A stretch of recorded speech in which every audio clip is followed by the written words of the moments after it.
ओम गुरुब्रह्मा गुरुविष्णु गुरुदेव महेश्वर गुरुरेव परं ब्रह्मं तस्मै श्री गुरुवे नमः। अखण्डमण्डलाकारं व्याप्तयेनं चराचरं तत्पदं दर्शितं चेनं तस्मै श्री गुरुवे नमः। तस्मै श्री गुरुवे नमः। तस्मै श्री गुरुवे नमः। ओम नमः भगवते वासुदेवाय नमः। ओम श्री गणेशाय नमः। ओम श्रीमद्भागवत महापुराण अष्टम स्कंद एकादश अध्याय। गोविंद गोविंद गोविंद पदुगाळुछि मकरंद सीम करंद पान करी हेले तरिले ब्रजनारी से ब्रजनारी कपयोरे मन मरहु निरंतरे ममन निरंतरे थाओ हा कृष्ण बोली जीव जाओ हा कृष्ण बोली जाऊ जीव मते उद्धार राधा धोव देव असुर घोर रण नारद कले निवारण शुक्र दैत्यंकु जियाइले हेमंत एका दश बोले श्री सुकवाच हरिर देखी देवगणे पुणी मिलिले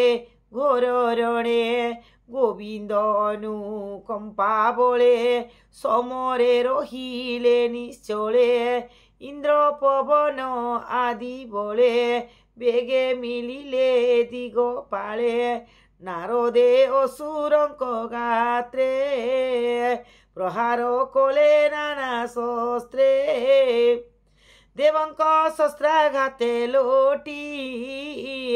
असुर मले कोटि कोटि असुर बल भग्न देखी इंद्र जे जम समर उपेक्षी बलि समीपे बेगे मिली वज्र ऊंचाई महाबली बोलो ही अति कोप मने कर्कश पुरुष वचने तुझे बोलाऊ महावीर संभाल वज्राघात मोर शून्य भूलांते शस्त्र बोर देखी डोरिले देवासुर असुरे देखी दोहा पदे असुरे देखी हा पदे गर्जी बलि गर्जी घोर नारे बलि बदन इंद्र चाहिए निंदित वचन बोलाई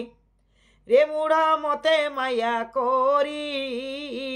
जिणिबा प्राय मने धरी नटर प्राय माया कलु निज स्वभाव देखाइलु कुहुक जने नट जने माया रे मोहे प्राण मने कुहुके जन्हे नट जन माया रे मोहे प्राणी मन माया रे बळे स्वर्ग जिणे इच्छा करती जेवा प्राणी तांक दर्प गंजी बेगे मुह खेपोई ओध भागे एबे हो महासुर तोर अंग कुली सुरक्षा करो ए वज्रे तोर शिर छेदी रखिबी अमर समृद्धि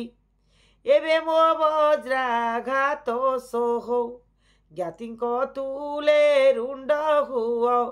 एमंत इंद्र वचने बलि बोइले कोप मने बलिवाच कालर बले ए संसारे युद्धे मिलंती जेते बीरे जय जय मृत्यु जस जेबार होई अवशेष युद्धे मारिण जय घोषे मरणे स्वर्गे जेणु बसिए एणु सयले जेते जन काल गरा से निबंधन पंडित जन एहा जानी धर्म धर्म परिमाणे शोकहरस पथे मन केबे न करती छन आमे सकल एहा जानी आगम निगम प्रमाणी एणु ए तोहर बचने मर्म ताड़ने अनुमाने आम्बे ता केबे न गणु तुम्भर वीरपण जाणु श्री सुख सौवाच हेमंत इंद्र आगे कही बलि धनु रे गुण दे आकन्न पुरी 10 बाण बलि बिंधिला गुरु टाण इंद्र उपरे बाण बाजे तोले पड़िला बेगे भाजे गज शरीर पुष्पमाल बलिए बाजी पड़ई जेन्हे तोल इंद्र मघ वज्र धरी हुंकारे बलि की प्रहारे हृदये बाजी शस्त्र गोटिए तक्षणे वक्ष स्थल फुटे बलि पड़िला मोहि तले शून्य देखती दिग पाले विकल बलि की भूमिगत चाही जम्ब मिलिला बेगे जाई देखिन सखार मरण आवरी कला घोर रण सिंहवाहने महाबली हुंकारो नादे गदा तोली इंद्र उपरे प्रहारिला से गदा हस्तीरे बाजिला गदा प्रहारे ज्ञान हारी गज पड़िला वसुंधरी अग्रचरण बाड़ी पड़ी करई नाद घड़घड़ी पड़िला अचेतन होई देखी मातली बेगे धाई विमान शस्त्र स्वजोखे इंद्र निकटे देला जोखे इंद्र निकटे देला जोखे विमान देखी सुरपुर सुरपति तक्षणे तेजी नव निज हस्ते विमाने बसी वज्र हस्ते समर रहिला अग्रते जम्बो मातली कर्म चाही धन्य वचने प्रशंसई जलंता शुक्ल धरी बेगे फिटिला मड़ी तलिया बिली मातलीर अंगे से शूल प्रहारे मातली सोहे सुहावे महाबली इंद्र धाइला देखी बेगे ब्रज वज्र प्रहारे जम्ब अंगे जम्ब मरण वज्राघाते देखी ताहार ज्ञाति जेते नारद मुखु वाक्य शुणी जय अजय न प्रमाणी नमुची बल पाक संगे धाइला शस्त्र बेनी घेनी रागे इंद्र निकटे बेगे मिली कुत्सित वाक्य देई गाली शस्त्र बरसंती गहले जेसने आकाश मंडले पवन बहे मेघमाଳ पर्वते बरसंती जल बल सहस्र सरसंधि अश्वंक उपर कुबिंदी दोषनारा चे देवराज छेदिले सहस्र नाराच सरसंधान भग्न गोला ता देखी पाक कोप कइला धनुआ कर्षी कर्ण मूले बेनी नाराच कोपानले मातली उपरे प्रहारे अद्भुत घोर नाद करे नमुची करी महारोष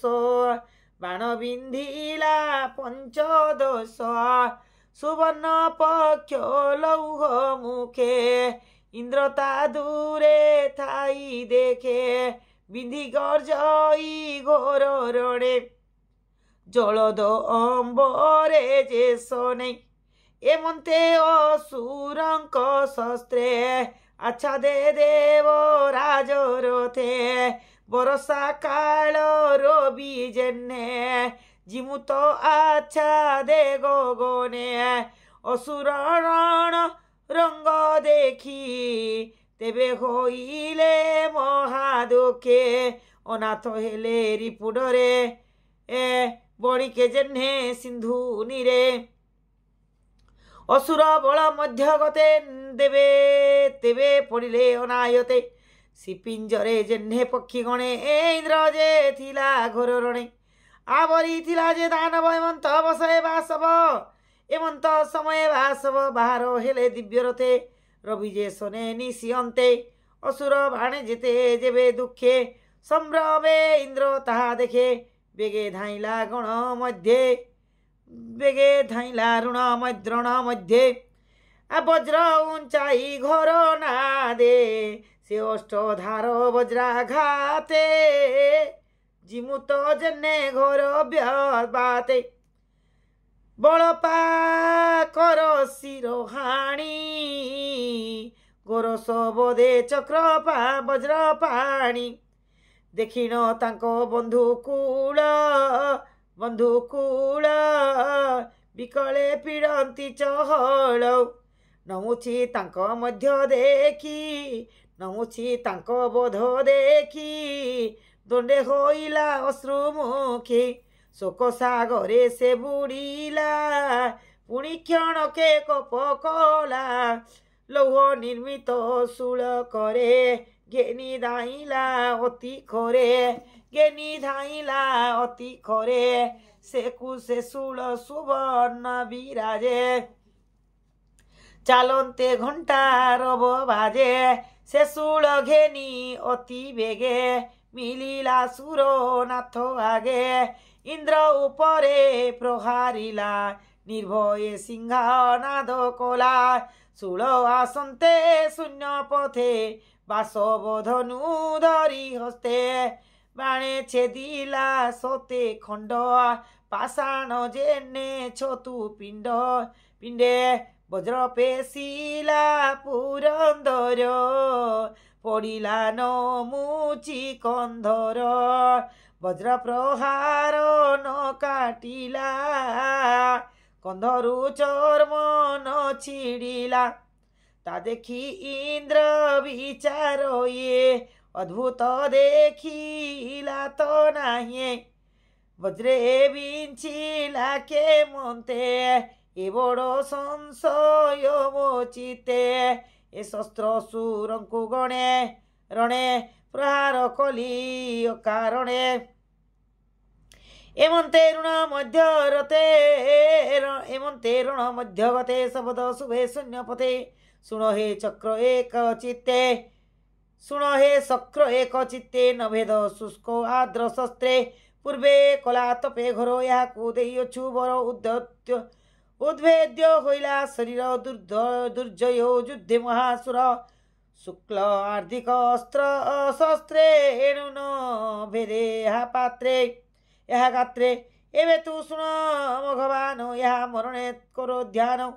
जे तो ते दिशे ध्यान मर्गे तेरे जीवन हर बेगे एवं तो शून्यवाणी शुणी माधव ध्याने मने गुणे ध्याने देखई जन फेन ता देखी विचार मन ए आद्र शुष्क न बोलाए एथे नासिबी एका जक काए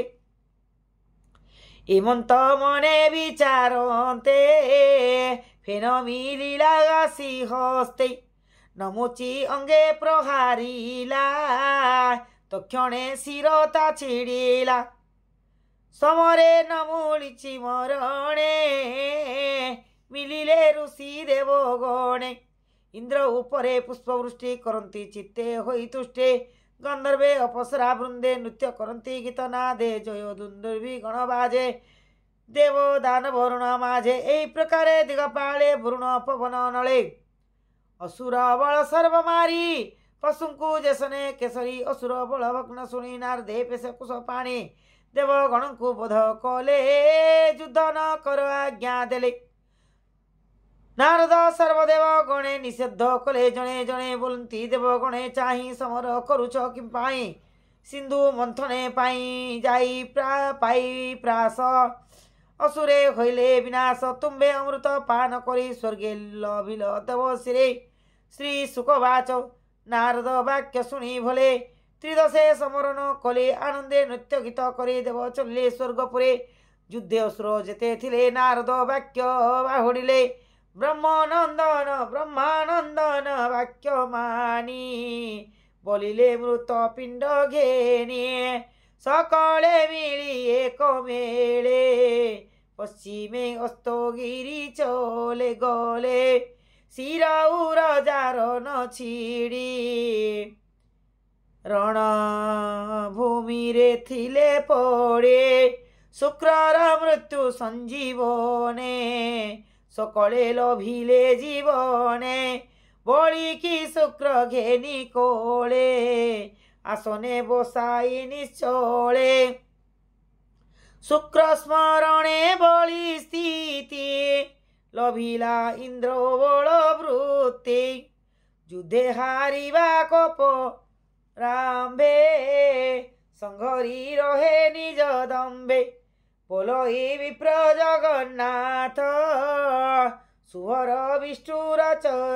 सुभग विष्णुर चरित सुजने एणे कर विभाव ए भावे संसार तरीब इति श्रीमद्भागवते महापुराणे पारमहंस्यां संहितायां दशम स्कंदे देवासुर संग्रामे 11 अध्याय समाप्त।